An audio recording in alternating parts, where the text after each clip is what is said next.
दोस्तों, मैं परवीन आपका स्वागत करता हूं आपके ही परिवार एग्जाम अटैक में, जहां पर आपको पढ़ाया जाता है टू द पॉइंट। हमारी वीडियो क्वालिटी जरा सी लो हो सकती है, पर कंटेंट क्वालिटी सुपर है, सुपर, जो पूरे यूट्यूब पे आपको कहीं नहीं मिलेगी। तो वीडियो को शेयर कर दे और चलिए देखते हैं हमारे कंटेंट में आखिर कितना दम है। आज हम भारतीय राजनीति की इस सीरीज में लेक्चर नंबर 2 पढ़ने जा रहे हैं। इससे पहले मैं आपको एक लेक्चर पढ़ा चुका हूं और उसमें हमने पूरी डिटेल से देखा था कि किस प्रकार राजनीति विज्ञान का जन्म हुआ और क्यों ज़रूरत पड़ी राजनीति की। इसके बाद हमने देखा था कि सरकारें किस प्रकार से कार्य करती हैं, केंद्र सरकार किस प्रकार कार्य करती है, राज्य सरकार किस प्रकार कार्य करती है और स्थानीय सरकारें कौन कौन सी होती हैं, कितने पंचायत सिस्टम है भारत में। और उसके बाद हमने देखा था कि न्यायपालिका अपना कार्य कैसे करती है, सुप्रीम कोर्ट कैसे कार्य करता है, हाई कोर्ट कैसे करता है, वह डिस्ट्रिक्ट व सेशन कोर्ट क्या होते हैं। ये सब कुछ हम पहले वीडियो में कवर कर चुके हैं। अगर आपने अब तक वो वीडियो नहीं देखा तो उसे ज़रूर देख लें, क्योंकि मैंने स्टेप बाय स्टेप NCERT की ये पूरी राज्य व्यवस्था पढ़ाई है। आपका एक भी क्वेश्चन गलत नहीं होगा अगर आपने सारे लेक्चर सीरीज से देखे। तो चलिए दोस्तों, लेक्चर नंबर 2 को शुरू करते हैं और देखते हैं कि राजनीति विज्ञान का जन्म कहाँ पे हुआ। तो राजनीति विज्ञान का जन्म सबसे पहले हुआ था एथेंस में। अब एथेंस कहाँ पे है? ये यूनान में है। तो यूनान में, एथेंस में, यानी यूरोपीय देशों में सबसे पहले राजनीति का जन्म हुआ। और इसके बारे में सबसे पहले किसने बताया? तो सबसे पहले बताया था सुकरात ने। अब दोस्तों, आप में से काफ़ी स्टूडेंट, 90% स्टूडेंट ने तो पहली बार सुकरात का नाम सुना होगा। और इस नाम में काफ़ी कुछ छुपा है, क्योंकि इसने पहली बार क्या किया था? राजा का विरोध किया था। अब देखिए दोस्तों, पहले समय में जो राजा होते थे, यूनान में जो राजा थे, उसने ऐसे कड़े नियम बना दिए थे कि प्रजा के लिए वो बहुत ही मुश्किल हो गए थे। लेकिन प्रजा कभी भी राजा का विरोध नहीं करती थी, वो उसको गॉड समझती थी और भगवान का दर्जा राजा को मिला हुआ था।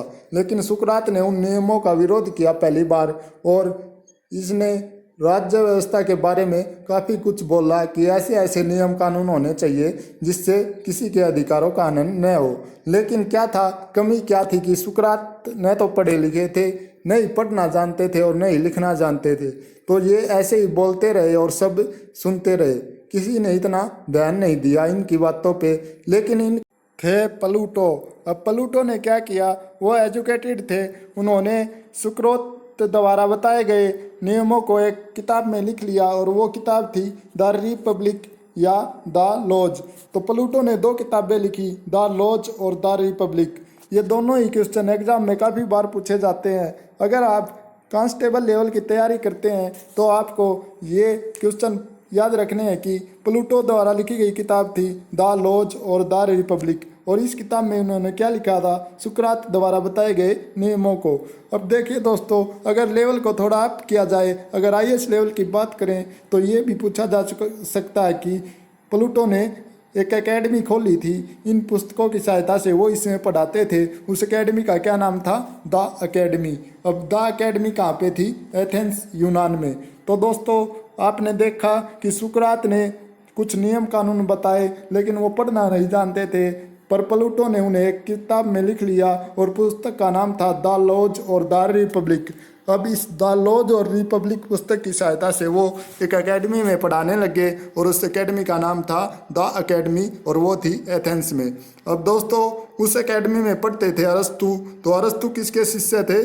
अरस्तु शिष्य थे प्लूटो के, और प्लूटो के गुरु कौन थे? सुकरात। तो दोस्तों, अरस्तु ने क्या किया? अरस्तु ने जो भी वहाँ पे पढ़ा, जो भी इसका एक्सपीरियंस रहा राजनीति के बारे में, उसने एक किताब में लिख दिया, द पॉलिटिक्स। अरस्तु की किताब का क्या नाम था? The politics. Most important question है कि अरस्तु की किताब का नाम था द पॉलिटिक्स। और इसने जैसे ही ये किताब लिखी तो इसे कहा जाने लगा राजनीति विज्ञान का पिता। तो आधुनिक राजनीति विज्ञान का पिता अरस्तु को कहा जाता है, जिसके गुरु कौन थे? प्लूटो, और प्लूटो के गुरु थे सुकरात। तो दोस्तों, आपको ये क्रम भी याद रखना है। कई बार एग्जाम में यह ऐसे आ जाता है कि इन्हें क्रम से लगाएं। सुकरात के शिष्य हुए प्लूटो, और प्लूटो के शिष्य हुए अरस्तु। अब अरस्तु के जो शिष्य थे वो थे सिकंदर महान। तो सिकंदर महान को कौन नहीं जानता? सब जानते हैं। सिकंदर महान ने पूरी दुनिया को जीत लिया था। लेकिन इंडियन बच गए थे, हम भारतीय बच गए, क्योंकि व्यास नदी बीच में आ गई थी और सिकंदर के पास उसको पार करने की तरीके या शक्ति नहीं थी। तो दोस्तों इस प्रकार आपने देखा कि आधुनिक राजनीति का पिता किसे कहा जाता है, अरस्तु को, जिसकी पुस्तक है द पॉलिटिक्स। याद रखना, मोस्ट इंपॉर्टेंट क्वेश्चन है। चलिए दोस्तों आगे देखते हैं। ये तो विश्व में राजनीति की शुरुआत और उसके पितामह कौन थे, अरस्तु। अब देखते हैं भारतीय राजनीति के पितामह किसे कहा जाता है। तो भारतीय राजनीति के जनक कहा जाता है चाणक्य को। अब चाणक्य कौन है? चाणक्य था चंद्रगुप्त मौर्य का प्रधानमंत्री रह चुका था और चाणक्य 3 नाम से मशहूर था, चाणक्य, कौटिल्य व विष्णुगुप्त। हाँ जी, यह वही चाणक्य है जिसने अर्थशास्त्र नामक पुस्तक लिखी थी। इसी कारण इसको भारतीय राजनीति का जनक कहा गया है, क्योंकि उस पुस्तक में राजनीति व राज्य व्यवस्था के बारे में काफ़ी नियम लिखे गए थे। दोस्तों देखिए, उसके बाद हम देखते हैं कि आगे देखते हैं लोकतंत्र। तो लोकतंत्र की परिभाषा दी थी किसने? इब्राहिम लिंकन ने। इब्राहिम लिंकन कौन थे? ये एक अमेरिका के प्रसिद्ध व्यक्ति थे जिन्होंने लोकतंत्र की परिभाषा दी। दोस्तों लोकतंत्र को हम पिछले लेक्चर में डिटेल से कवर कर चुके हैं, इसलिए मैं इसके बारे में सिर्फ इतना बता रहा हूँ कि इसकी परिभाषा किसने दी थी? इब्राहिम लिंकन ने। आपको डिटेल में देखना है तो पिछले लेक्चर को जरूर देखें। अब दोस्तों देखिए, राज्य की बात करते हैं। तो राज्य की परिभाषा दी थी गार्नियर ने। अब गार्नियर ने राज्य की जब परिभाषा दी तो इसने राज्य के बारे में 4 बातें बताई थी। अगर ये 4 बातें एक राज्य के अंदर हैं तो वो राज्य कहलाएगा।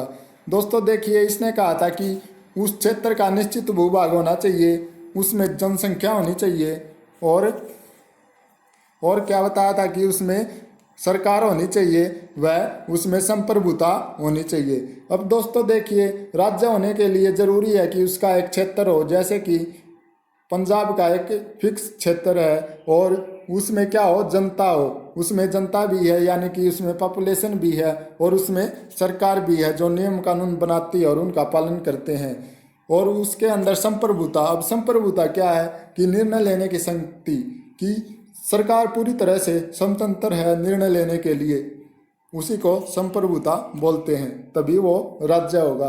अब दोस्तों इस हिसाब से देखें तो सारे के सारे देश राज्य हैं, क्योंकि सब क्या एक निश्चित भूभाग है। नंबर 2, सब में जनसंख्या है, जैसे भारत की जनसंख्या 135 करोड़ है। नंबर 3, सरकार, सारे देशों में सरकार होती है जो नियम कानून बनाती है और उनका संचालन करती है। नंबर 4, संप्रभुता। अब संप्रभुता भी हर एक देश के अंदर है, तो निर्णय लेने के लिए प्रत्येक देश स्वतंत्र है। इस प्रकार हम कह सकते हैं कि प्रत्येक देश राज्य है, जैसे कि रूस, चीन, फ्रांस, इंडिया, सब क्या है, राज्य हैं। अब एग्जाम में क्वेश्चन इस प्रकार से आता है कि भारत क्या है? तो भारत क्या है? एक राज्य है। या इस प्रकार से आ जाए कि भारत गार्नियर के अनुसार क्या है? तो भारत गार्नियर के अनुसार भी एक राज्य है। अगर क्वेश्चन इस प्रकार से आ जाए कि भारतीय संविधान के अनुसार भारत क्या है, तो तब हमें आंसर करना है भारतीय संविधान के अनुसार भारत राज्यों का संघ है। मेरे हिसाब से आपको ये तीनों क्वेश्चन क्लियर हो गए होंगे। भारतीय संविधान के अनुसार भारत एक राज्यों का संघ है, लेकिन गार्नियर के अनुसार भारत एक राज्य है। तो चलिए दोस्तों आगे देखते हैं कि किस प्रकार से विदेशी व्यक्ति भारत में आए और कैसे कैसे भारतीय संविधान का विकास हुआ। चलिए डिटेल में पढ़ते हैं। अब देखिए दोस्तों, भारत में मसालों की क्या होती थी? अधिकता। इसी कारण भारत में सब क्या करते थे? व्यापार करना चाहते थे। तो इसी क्रम में सबसे पहले आए वास्को डी गामा, और वास्को डी गामा भारत पहुँचे 1498 ईस्वी में, ये सबको पता होगा। अब जैसे ये भारत पहुँचे तो इसका भव्य स्वागत किया था एक राजा ने। कहाँ पे? कालीघाट बंदरगाह पे। और वो राजा का नाम काफ़ी बार एग्जाम में पूछा जाता है कि वास्को डी गामा के भारत पहुँचने पे सबसे पहले स्वागत किसने किया था? तो वो किया था जमोरिन नाम के एक राजा ने कालीघाट बंदरगाह पे। उसके बाद देखिए दोस्तों आगे चलते हैं और देखते हैं कि वास्को डी गामा ने भारत आने वाले समुद्री मार्ग की खोज की थी, न कि भारत की।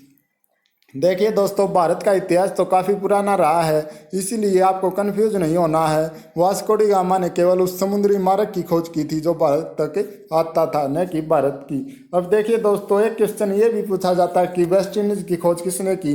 तो वेस्ट इंडीज़ की खोज भी वास्को डी गामा ने की और ये 1490 ईस्वी में की। ये क्वेश्चन काफ़ी बार एग्जाम में पूछा जा चुका है कि वेस्ट इंडीज की खोज कब हुई, 1490 में, और किसने की, वास्को डी गामा ने, याद रखिएगा। उसके बाद इसकी के साथ हम देख लेते हैं कि अमेरिका की खोज किसने की। तो अमेरिका की खोज की कोलंबस ने और 1492 ईस्वी में। तो दोस्तों आपको तीनों ही क्वेश्चन याद हो गए होंगे।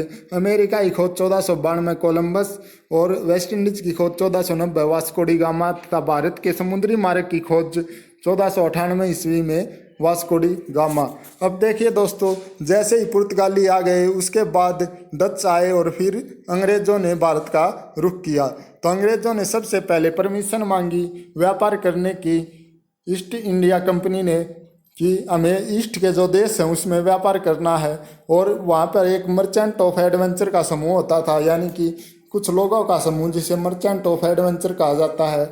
उस समूह ने परमिशन मांगी किससे, महारानी एलिजाबेथ से। उस समय पे 1599 में महारानी एलिजाबेथ इंग्लैंड की महारानी थी, उससे परमिशन मांगने के लिए मर्चेंट ऑफ एडवेंचर का ये समूह इसके पास गया और इन्होंने कहा कि हम ईस्ट के जो देश हैं उनमें व्यापार करना चाहते हैं। तो महारानी एलिजाबेथ ने 1599 ईस्वी में परमिशन दे दी और कहा कि आप 15 साल के लिए व्यापार कर सकते हैं, लेकिन आपको एक कंपनी बनानी होगी, वही कंपनी ही वहाँ पे व्यापार करेगी।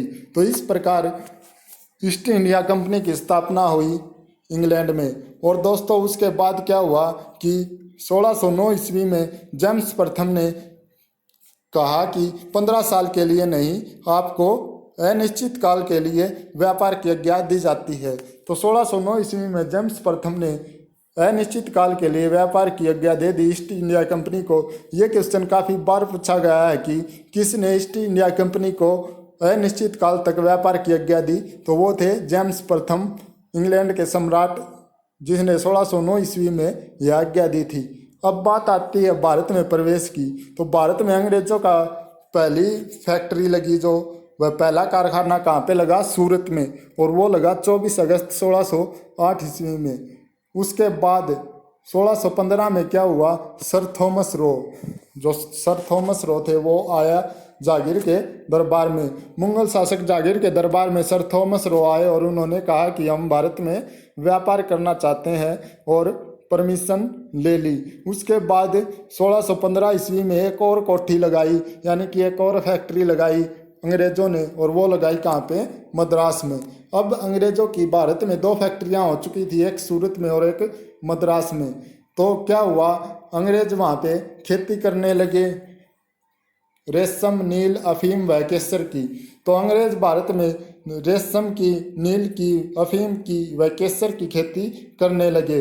उसके बाद क्या हुआ, अंग्रेज़ों ने देखा कि भारत में सामाजिक व राजनीतिक रूप से काफ़ी पिछड़ा हुआ है, क्योंकि एथेंस यूनान में तो राजनीति का जन्म हुआ था, वहाँ तो राजनीति की काफ़ी सुधार हो चुका था और सामाजिक स्थिति काफ़ी अच्छी हो चुकी थी। लेकिन उन्होंने भारत में देखा कि यहाँ न तो कोई नियम है, न ही कोई कानून है। अंग्रेज़ों ने फिर कहा कि हम यहाँ पे शासन आराम से कर सकते हैं, इसीलिए उन्होंने भारत पे धीरे धीरे अपना शासन जमाना शुरू किया, क्योंकि यहाँ कोई नियम कानून नहीं था और न ही हमारे देश में राज्य व्यवस्था थी। इंग्लैंड में तो पहले से ही विकसित हो चुकी थी, क्योंकि अरस्तु यूरोप से ही थे, तो यूरोपीय देशों में राज्य व्यवस्था अच्छी तरह से पनप चुकी थी। उसी का फायदा उठाते हुए अंग्रेज़ों ने भारत पर शासन करने का मन बनाया और अंग्रेज़ों द्वारा भारत में लड़े गए कुछ प्रमुख युद्ध इस प्रकार थे, जिनके बाद भारत में अंग्रेज़ों ने अपना पूरा अधिकार जमा लिया और शासन करने लगे। तो देखिए दोस्तों, सबसे पहले बात हुई 20 जून 1756 को। 20 जून 1756 को क्या हुआ, काल कोठरी की घटना।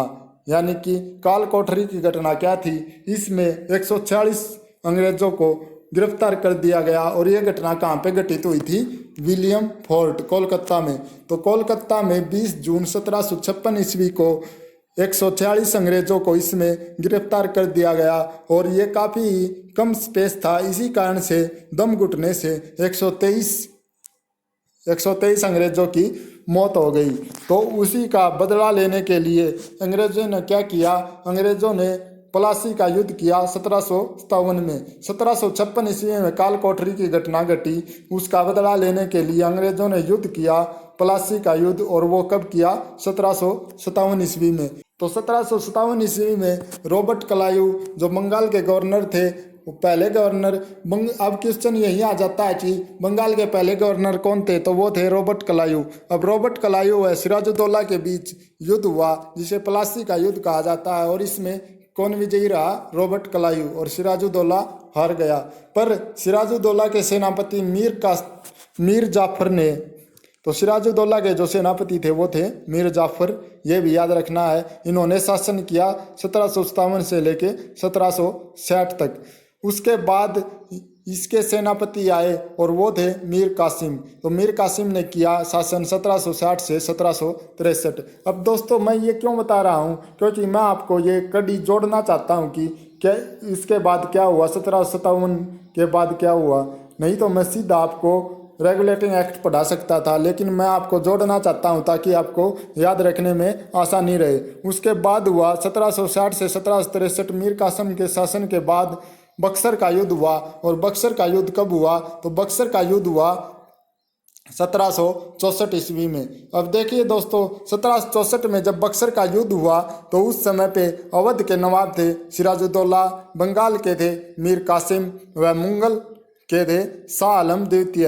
इन तीनों की संयुक्त सेनाओं ने मिलकर अंग्रेजों की ईस्ट इंडिया कंपनी थी उसके खिलाफ युद्ध किया। और इसका नेतृत्व कौन कर रहे थे ईस्ट इंडिया कंपनी का? तो वो कर रहे थे एक्टर मुनरो। अब यहाँ से ये तीनों की शक्ति और वहाँ से ईस्ट इंडिया कंपनी अकेली, तो इनके पास हथियारों की कमी और रणनीति की कमी होने के कारण ईस्ट इंडिया कंपनी ने इस युद्ध में विजय हासिल कर ली। और प्लासी के युद्ध के बाद ये दूसरा युद्ध था बक्सर का युद्ध, जिसमें अंग्रेजों ने जीत हासिल की। और जीत हासिल करने के बाद पूरी तरह से भारत पर अंग्रेजों का शिकंजा कस गया। उसके बाद 1764 के बक्सर युद्ध के बाद हुई इलाहाबाद की संधि। अब क्वेश्चन यहाँ से पूछा जाता है कि इलाहाबाद की संधि कब हुई और किस किस के बीच हुई? तो मोस्ट इम्पोर्टेंट क्वेश्चन है ये, याद रखिएगा दोस्तों। इलाहाबाद की संधि हुई थी शाह आलम द्वितीय व सिराजुद्दौला के बीच। 1765 ईस्वी में इलाहाबाद की संधि शाह आलम द्वितीय व सिराजुद्दौला के बीच हुई। अब दोस्तों देखिए, 1765 से 1772 ईस्वी में बंगाल में द्विध शासन प्रणाली लागू हो गई। अब यह द्विध शासन प्रणाली क्या थी? द्विध शासन प्रणाली में राजाओं को अलग से कर देना होता था और ईस्ट इंडिया कंपनी को किसान अलग से कर देते थे। इस प्रकार से दोहरा टैक्स वसूल किया जाता था, उसे ही द्विध शासन प्रणाली कहा गया था। अब 1772 ईस्वी में क्या हुआ? वारेन हेस्टिंग ने द्विध शासन प्रणाली का अंत कर दिया। देखिए दोस्तों, 1765 से 1772 तक द्विध शासन प्रणाली रही और 1772 में वारेन हेस्टिंग ने द्विध शासन प्रणाली का अंत किया। यह क्वेश्चन भी काफ़ी बार पूछा जाता है। कई बार तो ये पूछ लिया जाता है कि द्विध शासन प्रणाली का अंत किसने किया? वारेन हेस्टिंग ने। और कब किया? 1772 ईस्वी में। इस प्रकार भारत पर अंग्रेजों का पूरी तरह से शिकंजा कस चुका था। अब शुरुआत होती है भारत के संवैधानिक विकास की, क्योंकि अंग्रेज पूरी तरह से भारत पर शासन करने लगे थे। तो वो कुछ नियम व कानून जो एथेंस यूनान में पहले से ही खूब चले हुए थे और काफ़ी अच्छी स्थिति थी वहाँ पे राज्य व्यवस्था की, वही नियम और कानून भारत में लागू करने लगे। और समय समय पर अपने शासन को अच्छे ढंग से चलाने के लिए अंग्रेजों द्वारा, ईस्ट इंडिया कंपनी द्वारा अनेक एक्ट लाए गए। उसी से भारत का संवैधानिक विकास देखने से पहले अगर आपको हमारी मेहनत पसंद आ रही है तो वीडियो को लाइक करें, ज़्यादा से ज़्यादा शेयर करें व एग्जाम टेक चैनल को अभी सब्सक्राइब कर लें, क्योंकि हम पूरी तरह से एनसीईआरटी बेस आपको पढ़ाते हैं। आपका एग्जाम में एक भी क्वेश्चन गलत नहीं होगा, क्योंकि सारा का सारा एग्जाम एनसीईआरटी में से ही आता है। तो चलिए दोस्तों, देखते हैं कि भारत का संवैधानिक विकास कैसे हुआ, कैसे कुछ नियमों ने भारत के संविधान में ताबूत की कील का काम किया। दोस्तों देखिए, सबसे पहले एक था कंपनी का शासन और दूसरा था ताज का शासन। तो कंपनी के शासन के अंतर्गत रेगुलेटिंग एक्ट 1773 1784 का पिट्स इंडिया एक्ट, 1833 का चार्टर अधिनियम व 1853 का चार्टर अधिनियम। कई बार तो क्वेश्चन ऐसे ही पूछ लिया जाता है कि रेगुलेटिंग एक्ट कब आया, तो 1773 में, और पिट्स इंडिया एक्ट कब आया, तो 1784 में। इसी प्रकार हम ताज के शासन के अंतर्गत पढ़ेंगे 1858 का भारत शासन अधिनियम, 1861 का भारत परिषद अधिनियम व 1892 का भारत परिषद अधिनियम तथा भारत शासन अधिनियम 1909 और भारत शासन अधिनियम 1919, और सबसे अंत में हम पढ़ेंगे भारत शासन अधिनियम 1935। देखिए दोस्तों, भारत शासन अधिनियम 1935 मोस्ट इम्पोर्टेंट है, क्योंकि यहाँ से 250 प्लस अनुच्छेद सीधे ही हमारे भारतीय संविधान में लिए गए हैं। तो इसने काफ़ी बड़ा योगदान दिया था भारतीय संविधान के निर्माण में। चलिए दोस्तों, अब इनसे क्वेश्चन किस प्रकार पूछे जाते हैं कि कौन से एक्ट के तहत क्या विशेषताएं थी और कौन सा कार्य किया गया। अब इनको हम डिटेल में देखते हैं और आगे चलते हैं। देखिए दोस्तों, सबसे पहले तो आया था रेगुलेटिंग एक्ट 1773, और इस एक्ट की क्या विशेषता थी और इसमें क्या क्या कार्य किए गए उनको हम डिटेल में देखते हैं। देखिए दोस्तों, रेगुलेटिंग एक्ट में का मुख्य कार्य क्या था। अगर प्रमुख कार्य की बात करें तो वो था कि ईस्ट इंडिया कंपनी के कार्यों को नियंत्रित करना। उसके बाद इसकी और मुख्य विशेषताएं क्या थी कि बंगाल का जो गवर्नर होता था वारेन हेस्टिंग, उसको बंगाल का गवर्नर जनरल बना दिया गया। ये क्वेश्चन पता नहीं कितनी बार और अनेकों एग्जाम में पूछा जा चुका है कि किस अधिनियम के तहत बंगाल के गवर्नर को गवर्नर जनरल बनाया गया। तो याद रखिएगा, रेगुलेटिंग एक्ट 1773 के अंतर्गत बंगाल के गवर्नर को गवर्नर जनरल बनाया गया और वो थे वारेन हेस्टिंग। और दूसरा कार्य क्या किया गया कि मद्रास और मुंबई के जो गवर्नर थे वो इसी के अधीन कर दिए गए। तो वारेन हेस्टिंग के अंतर्गत मद्रास और मुंबई के गवर्नर जनरल को भी कर दिया गया। और तीसरा सबसे मोस्ट इम्पोर्टेंट कार्य जो किया गया, इसमें कलकत्ता में सर्वोच्च न्यायालय की स्थापना की गई। अब जो हमारा दिल्ली में सुप्रीम कोर्ट है उसकी पहले स्थापना कहाँ की गई, कोलकाता में, और रेगुलेटिंग एक्ट 1774 के अनुसार। अब क्वेश्चन यहाँ से पूछा जाता है कि जब कोलकाता में पहले सर्वोच्च न्यायालय की स्थापना की गई तो उसके मुख्य न्यायाधीश और अन्य न्यायाधीश कौन कौन थे।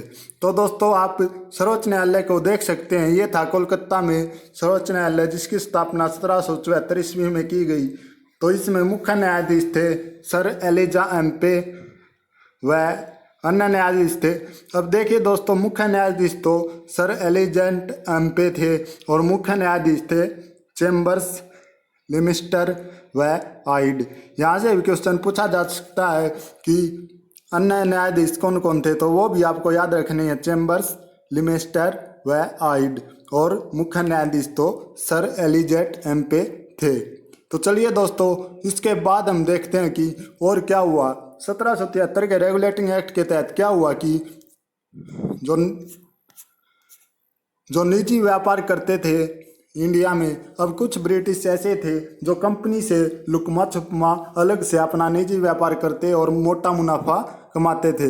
अब कंपनी को पता चल चुका था कि ऐसे ऐसे तुम्हारी पीठ पीछे व्यापार हो रहा है। तो उन्होंने इस एक्ट के तहत क्या किया कि उनके निजी व्यापार पे पूरी तरह से प्रतिबंध लगा दिया और कहा कि जितना ही व्यापार होगा वो ईस्ट इंडिया कंपनी ही करेगी।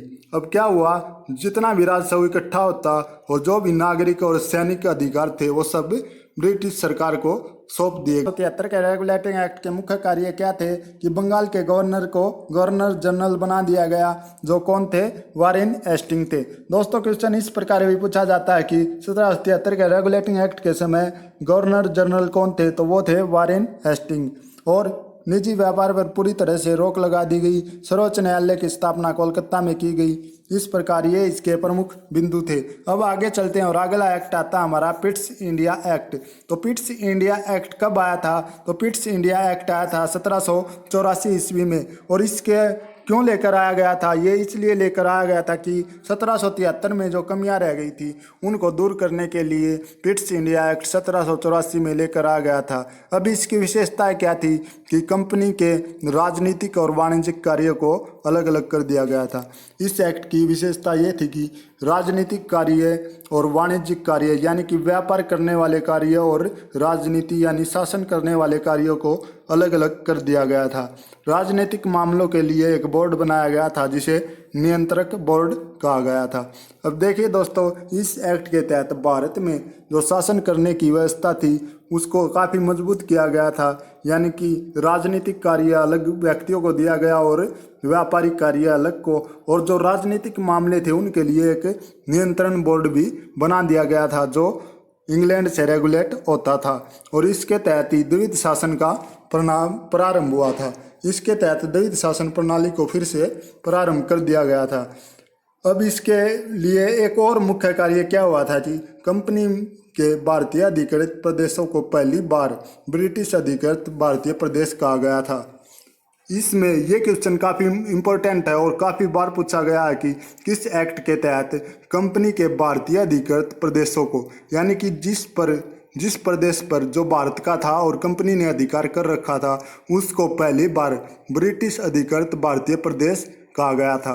तो वो कहा गया था पिट्स इंडिया एक्ट 1784 में। याद रखिएगा, ये मोस्ट इम्पोर्टेंट क्वेश्चन है। तो चलिए दोस्तों आगे देखते हैं। और उसके बाद आता है 1786 का चार्टर एक्ट। अब देखिए दोस्तों, इसमें क्या होता है कि 1786 का चार्टर एक्ट, इसमें एक ही पॉइंट इम्पोर्टेंट है जो हमें याद रखना है। मैंने आपको कहा था कि काफ़ी एक्ट आए थे लेकिन हम इम्पोर्टेंट पढ़ेंगे। तो 1786 के चार्टर एक्ट में क्या हुआ था, गवर्नर जनरल मुख्य सेनापति घोषित कर दिया गया तथा परिषद के निर्णयों को रद्द करने का अधिकार दे दिया गया। तो क्वेश्चन इस प्रकार पूछा जाता है कि किस एक्ट ने गवर्नर जनरल को सुपर पावर बनाया यानी शक्तिशाली बनाया। तो 1786 के चार्टर एक्ट में गवर्नर जनरल को काफ़ी शक्तियाँ दे दी गई, उसे सेनापति घोषित कर दिया गया। वह परिषद जो निर्णय लेती उसे रद्द करने का अधिकार भी गवर्नर जनरल को दे दिया गया। उसके बाद आया 1793 का चार्टर एक्ट। और 1793 के चार्टर एक्ट में क्या हुआ, जो नियंत्रण मंडल बना दिया गया था 1784 के पिट्स इंडिया एक्ट में, उसके सदस्यों का जो वेतन था वो भारतीय राजस्व से दिया जाता था। यानी कि भारतीय राजस्व को चारों तरफ से लूटा जा रहा था इंग्लैंड के द्वारा। और इस एक्ट में उन्होंने क्या कहा कि जो भी नियंत्रण मंडल के सदस्य हैं उनका जो वेतन है भारत के राजस्व से दिया जाएगा, उस चार्टर एक्ट। और इसमें क्या क्या प्रावधान किए गए हम डिटेल से देखते हैं। सबसे पहला कार्य तो इसमें किया गया कि व्यापारिक अधिकार समाप्त कर दिए गए। इसमें सभी व्यापारिक अधिकार समाप्त कर दिए गए क्योंकि अब अंग्रेजों ने पूरी तरह भारत पे शासन करने का मन बना लिया था। उनका मकसद अब व्यापार करना नहीं रह गया था, इसलिए बस खाली चीन के साथ व्यापार रखा और चाय के व्यापार को छोड़कर सभी व्यापार के अधिकारों को समाप्त कर दिया गया। दूसरा था ईसाई मशीनरियों को भारत में धर्म प्रचार की आज्ञा। अब जो ईसाई लोग होते थे उनको भारत में धर्म प्रचार करने की आज्ञा दे दी गई क्योंकि ये पूरी तरह से इंडिया को गुलाम बनाकर रखना चाहते थे, ईसाई धर्म का प्रचार करना चाहते थे। नंबर 3 मोस्ट इम्पॉर्टेंट पॉइंट इसमें क्या हुआ कि भारतीय शिक्षा पर प्रति वर्ष 1 लाख रुपए खर्च होंगे और वो भी ईस्ट इंडिया कंपनी के बजट से। सबसे महत्वपूर्ण और सबसे अच्छी बात इस एक्ट में लेकर आए वो भारतीयों के लिए, और वो थी कि भारतीय शिक्षा पर 1 लाख प्रति वर्ष खर्च करना, और वो भी ईस्ट इंडिया कंपनी के खजाने से। तो चलिए दोस्तों आगे देखते हैं। इस प्रकार आप समझ चुके होंगे 1813 का चार्टर एक्ट में क्या महत्वपूर्ण बातें थी। व्यापारिक अधिकार खत्म किए कंपनी के, केवल चीन व चाय को छोड़कर ईसाइयों को धर्म प्रचार की आज्ञा दी गई। ये मोस्ट इंपॉर्टेंट क्वेश्चन है, काफ़ी बार पूछा गया है कि किस एक्ट के तहत ईसाइयों को भारत में धर्म प्रचार की आज्ञा दी गई। और तीसरा सबसे महत्वपूर्ण पॉइंट जो था वो भारतीयों की शिक्षा पर प्रति वर्ष 1 लाख रुपए खर्च करना, और वो भी किससे, वो भी ईस्ट इंडिया कंपनी के बजट से। तो चलिए दोस्तों आगे चलते हैं और देखते हैं कि क्या हुआ। उसके बाद हमारा आता है 1853 का चार्टर एक्ट। देखिए दोस्तों यहाँ तक, उसके बाद आता है 1853 का एक्ट। और इस एक्ट में क्या क्या किया गया देखिए। सबसे पहले तो विधायी कार्यों को प्रशासनिक कार्यों से अलग कर दिया गया। अब ये विधायी कार्य क्या थे और प्रशासनिक कार्य क्या थे। देखिए दोस्तों, विधायी कार्य वो थे जिसमें इंडिया के लिए कानून बनाए जाते थे, इंडिया पे राज करने के लिए कानून बनाए जाते थे। जैसे हमारी अब विधायिका होती है जो कानून बनाती है, जिसे हम संसद कहते हैं। तो उसी प्रकार विधायी कार्य करने वाले लोगों और प्रशासनिक कार्य और उनको अप्लाई करने वाले लोगों को अलग अलग कर दिया गया, व्यापार करने वाले लोगों को अलग कर दिया गया। दूसरा इसमें महत्वपूर्ण कार्य क्या किया गया, विधि निर्माण के लिए भारत के लिए एक 12 सदस्यीय विधान परिषद की स्थापना की गई। दूसरा महत्वपूर्ण कार्य इसमें क्या किया गया कि भारत में विधि निर्माण के लिए यानी भारत में नियम व कानूनों को बनाने के लिए एक 12 सदस्यों की विधान परिषद की स्थापना की गई। और ये विधान परिषद कहाँ पे, इंग्लैंड में कार्य करती थी और भारत के लिए कानून बनाती थी। तीसरा इसमें महत्वपूर्ण कार्य क्या किया गया, क्षेत्रीय प्रतिनिधित्व का सिद्धांत लागू किया गया। क्षेत्रीय प्रतिनिधित्व से आप क्या समझते हैं? क्षेत्रीय प्रतिनिधित्व मतलब जो आम लोग थे, जो भारत की रियासतें थी अलग अलग, उनको भी प्रतिनिधित्व यानी कि इस परिषद में भाग लेने के लिए, जिसमें विधि निर्माण होता था उस परिषद में भाग लेने के लिए शामिल किया गया। चौथा इसमें महत्वपूर्ण बात हुई कि कंपनी के कर्मचारियों की नियुक्ति के लिए प्रतियोगी परीक्षाओं को आधार बनाया गया। ये सबसे मोस्ट इम्पोर्टेंट है। कई बार ऐसा पूछा जाता है कि कर्मचारियों की नियुक्ति के लिए प्रतियोगी परीक्षाओं को आधार किस एक्ट में बनाया गया, तो वो था 1853 का चार्टर एक्ट। और दोस्तों ये बात याद रखिएगा कि ये अंतिम चार्टर एक्ट था, इसके बाद अधिनियम आने शुरू हुए और ये अंतिम चार्टर एक्ट था कंपनी का। उसके बाद शासन ताज के हाथों में चला गया और भारत में अधिनियम आने शुरू हुए, क्योंकि 1857 की क्रांति इतनी बड़ी थी कि अगर टाइम से उस पर काबू न पाया जाता और भारतीयों में अगर फूट न होती तो हम 1857 में आज़ाद हो गए होते। उसके बाद ब्रिटिश लोगों ने देखा और सोचा कि भारत पे अब शासन करना बहुत ही मुश्किल हो जाएगा ऐसे तो सारी पावर ब्रिटिश की जो महारानी थी उसने अपने हाथों में ले ली और फिर ताज का शासन शुरू हुआ और उसके तहत अधिनियम आने शुरू हुए, कुछ नियम कानूनों में बदलाव हुए ताकि भारत को गुलाम बना के रखा जा सके। भारत शासन अधिनियम 1858। तो दोस्तों देखिए, भारत शासन अधिनियम 1858 में क्या क्या प्रमुख कार्य किए गए। सबसे पहला कार्य तो यही किया गया कि कंपनी का शासन समाप्त कर दिया गया और सत्ता और नियंत्रण पूरी तरह से ब्रिटिश क्राउन के हाथ में चला गया। दोस्तों देखिए, मैंने आपको बताया था कि 1857 की क्रांति इतनी भयंकर थी कि अंग्रेजों को एहसास हो गया था कि अब कंपनी शासन नहीं कर सकती, इसलिए उसने सारी बागडोर अपने हाथ में ले ली। तो पहला चेंज क्या किया गया कि कंपनी का शासन समाप्त करो और भारत की शासन व्यवस्था सीधी ब्रिटेन की महारानी के हाथों में चली गई। उसके बाद क्या हुआ कि इसमें बोर्ड ऑफ डायरेक्टर और बोर्ड ऑफ कंट्रोलर को समाप्त कर दिया गया। ये क्वेश्चन इसी प्रकार से पूछे जाते हैं कि इनमें से आपको एक पॉइंट उठाकर दे दिया जाएगा कि बोर्ड ऑफ डायरेक्टर और बोर्ड ऑफ कंट्रोल को किस एक्ट के तहत समाप्त किया गया, तो आप कहेंगे 1858 के भारत शासन अधिनियम के तहत।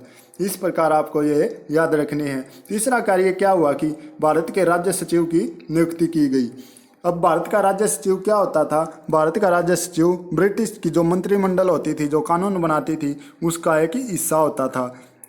चौथा पॉइंट इसमें जो किया गया वो था भारत के गवर्नर जनरल का नाम बदलकर वायसराय कर दिया गया। ये मोस्ट इंपॉर्टेंट पॉइंट है, काफ़ी बार एग्जाम में पूछा गया है कि किस एक्ट के तहत गवर्नर जनरल को नाम बदलकर वायसराय कर दिया गया। तो दोस्तों आपने देखा होगा कि 1773 के रेगुलेटिंग एक्ट के तहत तो भारत के बंगाल के गवर्नर को गवर्नर जनरल कहा गया और 1858 के भारत शासन अधिनियम के तहत भारत के गवर्नर जनरल को वायसराय कह दिया गया। इस अधिनियम में बम्बई तथा मद्रास में विश्वविद्यालयों की स्थापना की गई। ये भी क्वेश्चन काफ़ी इंपॉर्टेंट है कि किस एक्ट के तहत विश्वविद्यालयों की स्थापना की गई, तो वो भारत शासन अधिनियम 1858 के तहत। तो चलिए दोस्तों आगे है भारत परिषद अधिनियम 1861। तो इसके तहत क्या क्या किया गया देखिए दोस्तों। भारत परिषद अधिनियम 1861 के तहत गवर्नर जनरल को विधायी कार्यों हेतु नए प्रांतों के निर्माण तथा नए निर्मित प्रांत के लेफ्टिनेंट को नियुक्त करने का अधिकार दे दिया गया। इसके तहत क्या किया गया, जो गवर्नर जनरल था उसको विधायी कार्यों हेतु नए प्रांत बनाने व उनमें लेफ्टिनेंट नियुक्त करने का अधिकार दे दिया गया। नंबर 2 इसमें क्या किया गया, केंद्रीय कार्यकारिणी के सदस्यों की संख्या 6 से बढ़ाकर 12 कर दी गई। नंबर 3 इसमें किया गया, भारत परिषद को विधायी संस्था बना दिया गया। जो भारत परिषद थी इंग्लैंड में जो भारत के लिए कानून बनाती थी उसे एक कानूनी संस्था बना दिया गया। नंबर 4 इसमें किया गया, लॉर्ड कैनिंग ने विभागीय प्रणाली की शुरुआत की। यह क्वेश्चन काफ़ी बार पूछा जाता है कि भारत परिषद अधिनियम 1861 के तहत लॉर्ड कैनिंग ने विभागीय प्रणाली की शुरुआत की थी। तो चलिए दोस्तों, उसके आगे इसमें क्या किया गया, गवर्नर जनरल को अध्यादेश जारी करने का अधिकार दिया गया। ये मोस्ट इम्पोर्टेंट क्वेश्चन है, कई बार पूछ लिया गया है एग्जाम में कि गवर्नर जनरल को अध्यादेश जारी करने का अधिकार किस एक्ट में मिला, तो 1861 के भारत परिषद अधिनियम में। उसके बाद क्या हुआ, बम्बई, मद्रास व कलकत्ता में हाई कोर्ट की स्थापना, वो भी भारत परिषद अधिनियम 1861 के तहत। चलिए दोस्तों, उसके बाद आगे आता है शाही उपाधि अधिनियम 1876। तो शाही उपाधि अधिनियम 1876 में क्या किया जाता है, देखिए दोस्तों, इसमें 28 अप्रैल 1876 को एक घोषणा द्वारा महारानी विक्टोरिया को भारत की साम्राज्ञी घोषित किया जाता है। ये क्वेश्चन काफ़ी बार एग्जाम में पूछा गया है कि महारानी विक्टोरिया को भारत की साम्राज्ञी किस अधिनियम के तहत घोषित किया गया, तो वो था शाही उपाधि 1876। अब शाही उपाधि नाम क्यों रखा गया इस अधिनियम का, क्योंकि इसमें महारानी विक्टोरिया को भारत की सर्वोच्च उपाधि घोषित की गई थी और साम्राज्य घोषित कर दिया गया था। तो चलिए दोस्तों, उसके बाद देखते हैं कि भारतीय परिषद अधिनियम 1892। तो भारतीय परिषद अधिनियम 1892 में क्या क्या विशेषताएं थी। नंबर 1, केंद्रीय विधान परिषद के अधिकारों में वृद्धि कर दी गई थी। जो केंद्रीय विधान परिषद थी ब्रिटेन में, जो भारतीयों के लिए कानून बनाती थी, उसके अधिकारों में वृद्धि कर दी गई भारतीय परिषद अधिनियम 1892 के तहत। भारतीय सदस्यों को बजट पर बहस करने और प्रश्न पूछने का अधिकार दिया गया। दोस्तों, ये मोस्ट इम्पॉर्टेंट क्वेश्चन है, यहाँ से अगर आप ये पॉइंट भी याद रख लेते हैं तो काफ़ी होगा कि भारतीयों को बजट पर बहस करने व प्रश्न पूछने का अधिकार किस एक्ट में दिया गया, भारतीय परिषद अधिनियम 1892 में। लेकिन मतदान कराने या अनुपूर्वक प्रश्न पूछने का अधिकार नहीं दिया गया। क्या हुआ कि भारतीयों को बजट पर प्रश्न पूछने का अधिकार तो दे दिया गया भारतीय परिषद अधिनियम 1892 के तहत, लेकिन उनको मतदान करने व क्रॉस प्रश्न पूछने का अधिकार नहीं दिया गया। बस एक बार अपना प्रश्न पूछ लेते थे, लेकिन वो क्रॉस प्रश्न नहीं कर सकते थे। नेक्स्ट आया भारत परिषद अधिनियम 1919, और ये काफ़ी इम्पोर्टेंट है, काफ़ी क्वेश्चन इससे पूछे जाते हैं। इसे मार्ले मिंटो सुधार भी कहा जाता है और भारत परिषद अधिनियम 1919 भी। तो दोस्तों, कई बार तो यही एग्जाम में पूछ लिया जाता है कि मार्ले मिंटो सुधार कब आया, तो 1919 में। इसके तहत क्या किया गया, यह किस पर आधारित था, यह सर अरुणडेल समिति पर आधारित था। तो ये किस पर आधारित था, अरुणडेल समिति पर। यह भी इम्पोर्टेंट क्वेश्चन है कि मार्ले मिंटो सुधार या भारत परिषद अधिनियम 1919 किस पर आधारित था, सर अरुणडेल समिति पर। दोस्तों, इसमें सबसे मुख्य पॉइंट क्या हुआ था कि मुसलमानों के लिए पृथक निर्वाचक क्षेत्र की मांग की गई। यानी कि मुसलमानों के लिए पृथक निर्वाचक क्षेत्र की मांग की गई कि मुसलमानों के चुनाव में मुसलमान ही वोटिंग करें, यही एक मांग की गई थी। तो यही क्वेश्चन बार बार पूछा जाता है कि मुसलमानों के लिए पृथक निर्वाचन क्षेत्र की मांग किस में की गई, भारत शासन अधिनियम 1909 में। उसके बाद इसमें केंद्रीय तथा प्रांतीय परिषदों की शक्ति में वृद्धि कर दी गई। इसमें केंद्रीय परिषद जो इंग्लैंड में होती थी और प्रांतीय परिषद जो भारत के अलग अलग प्रांतों में होती थी, उनकी शक्तियों में वृद्धि कर दी गई। नंबर 1 क्या कार्य किया गया कि सदस्यों द्वारा बजट पर विवेचन करना, सदस्यों द्वारा बजट पर बहस करने का अधिकार दे दिया गया। नंबर 2 पर लोकहित के विषयों पर चर्चा करना, और जो लोगों के हित के विषय होते थे उन पर चर्चा करने का अधिकार भी दे दिया गया।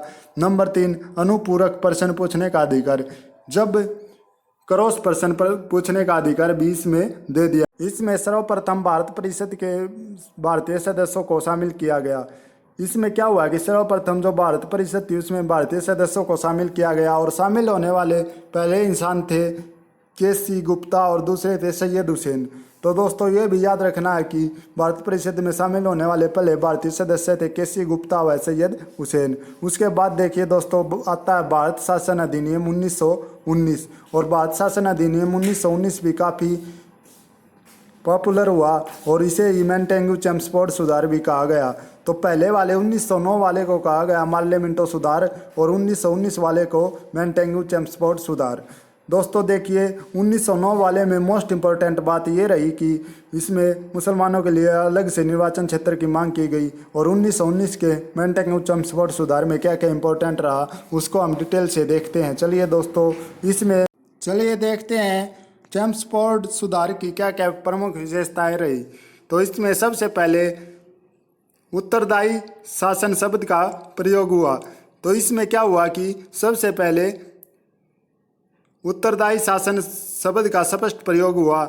नंबर 2, इसके द्वारा प्रत्यक्ष चुनाव प्रणाली अपनाई गई। ये मोस्ट इम्पोर्टेंट है, इसमें डायरेक्ट चुनाव पद्धति को अपनाया गया। मेंटेंगू चेम्स्फोर्ड सुधार में डायरेक्ट चुनाव पद्धति को अपनाया गया, जैसे हम अब सरपंच का, एमएलए का और लोकसभा एमपी का डायरेक्ट चुनाव करते हैं, उस पद्धति को इसमें अपनाया गया।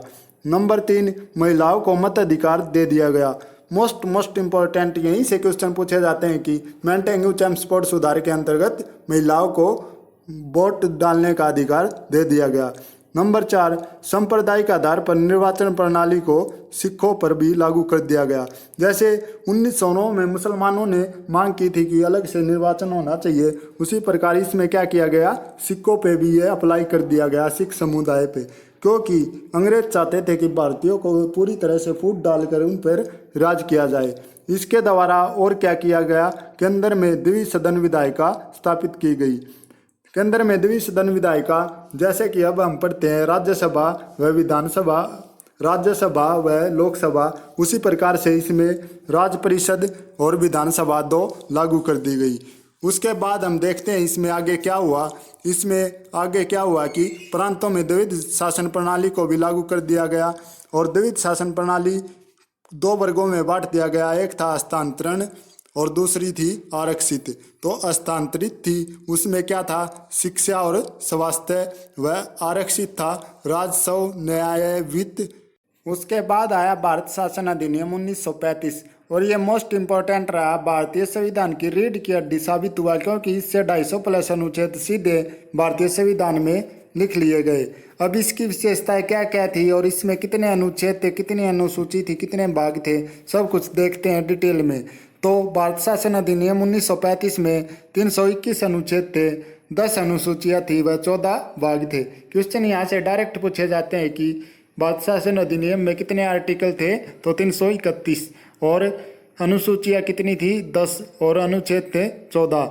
तो चलिए दोस्तों आगे देखते हैं कि इसमें क्या किया गया। अखिल भारतीय संघ की स्थापना की गई, लेकिन वो अस्तित्व में नहीं आ पाई। और इसमें क्या किया गया कि 1 अप्रैल 1932 को प्रांतीय स्वायत्ता लागू की गई। ये क्वेश्चन काफ़ी बार पूछा जाता है कि प्रांतीय स्वायत्ता कब लागू की गई, तो भारतीय शासन अधिनियम 1935 में। केंद्र में द्विध शासन व प्रांतों में द्विध शासन को समाप्त कर दिया गया। देखिए दोस्तों सबसे इम्पोर्टेंट काम क्या किया गया भारत शासन अधिनियम में, केंद्र व राज्य में जो द्विध शासन प्रणाली चली हुई थी उसको समाप्त कर दिया गया। नंबर 4, संघीय न्यायालय 1935 दिल्ली में। अब जो हमारा सुप्रीम कोर्ट है इसकी स्थापना 1935 ईस्वी में दिल्ली में की गई थी, जिसको फेडरल कोर्ट भी कहते थे, जो 1 अक्टूबर 1937 से लेकर अब तक कार्यरत है नई दिल्ली में, जिसे हम सुप्रीम कोर्ट के नाम से जानते हैं। देखिए दोस्तों उसके बाद क्या हुआ कि केंद्र व प्रांतों के मध्य शक्तियों का बंटवारा कर दिया गया। और इन शक्तियों का बंटवारा किस प्रकार किया गया कि संघ सूची, राज्य सूची व समवर्ती सूची 3 सूचियाँ बना दी गई।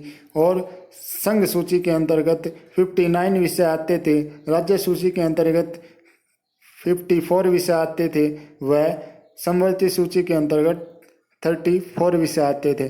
अब ये विषय क्या थे कि इतने विषयों पर संघ सूची यानी कि केंद्र सरकार कानून बनाएगी, इतने विषयों पर राज्य सूची कानून बनाएगी, और समवर्ती सूची में जो 36 विषय थे इन पे केंद्र व राज्य सरकार दोनों ही कानून बना सकती थी। और इसमें क्या किया गया, सांप्रदायिक निर्वाचन पद्धति का विस्तार कर दिया गया।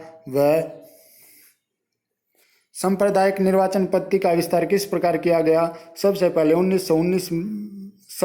1909 में मुसलमानों ने अलग से निर्वाचन की मांग की। उसके बाद 1919 में सिखों को भी अलग से निर्वाचन की आज्ञा दे दी गई और भारतीयों में पूरी तरह फूट डालने के लिए 1935 में सांप्रदायिक निर्वाचन पद्धति का विस्तार करते हुए अंग्ल भारतीयों को अलग से चुनाव लड़ने का अधिकार दे दिया गया। ईसाइयों को अलग से चुनाव लड़ने का अधिकार दे दिया गया। वह यूरोपियों को अलग से अधिकार दे दिया गया चुनाव लड़ने का।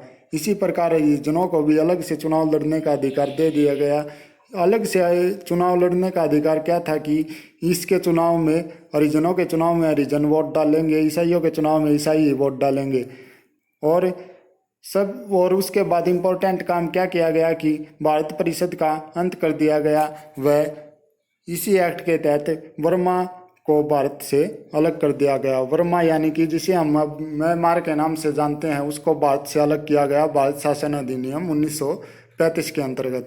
तो दोस्तों, यहाँ पर हमारा ये लेक्चर ख़त्म होता है और अब हम इस लेक्चर में पढ़ चुके हैं कि किस तरह राजनीतिक विज्ञान का जन्म हुआ और किस तरह भारत में अंग्रेजी हुकूमत आई और उसने कुछ नियमों के तहत भारत के संविधान को मजबूत किया, भारत के संविधान को बनाने में बहुत ही महत्वपूर्ण योगदान दिया। तो दोस्तों देखिए, अब आगे हम पढ़ेंगे कि किस प्रकार 1935 के बाद कैबिनेट मिशन भारत में आया और उसने संविधान सभा का गठन किया। इसको भी हम पूरी डिटेल में पढ़ेंगे कि किसने संविधान सभा की मांग सबसे पहले की और संविधान सभा में कौन कौन शामिल था, फुल डिटेल में पढ़ेंगे। तो नेक्स्ट लेक्चर का वेट कीजिए और पढ़ते रहिए, अच्छे से नोट्स बनाते रहिए, क्योंकि आपको अपने माता पिता के सपनों को साकार करना है। और NCERT पढ़िए एकमात्र, क्योंकि वहीं से एग्ज़ाम में क्वेश्चन आते हैं, चाहे कोई भी एग्ज़ाम हो। और मेरी ये सीरीज़ भी पूरी तरह NCERT पे बेस है, तो आप सारे लेक्चर देख लीजिए और ज़्यादा से ज़्यादा वीडियो को शेयर करें। Thanks for watching. आपका दिन शुभ हो।